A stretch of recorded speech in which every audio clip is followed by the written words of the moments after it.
by design, karmically, by inheritance, by evolution, the human mind is unable to tell truth from falsehood. If that don't give you humility, nothing will.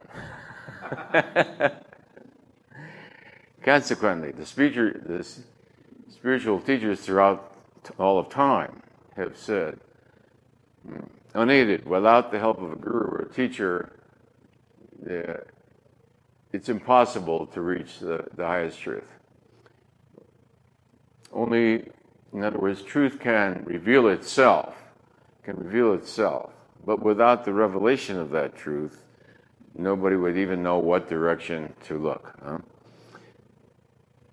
Now, we've shared with the world the way in which everyone can find out for himself what the truth is, so one is not dependent on a teacher. However, a teacher having been the route can save you time, so it's practical. It's practical to have a teacher. Save you all kinds of time wandering through the desert. And so if you have a map, it really speeds up your expedition.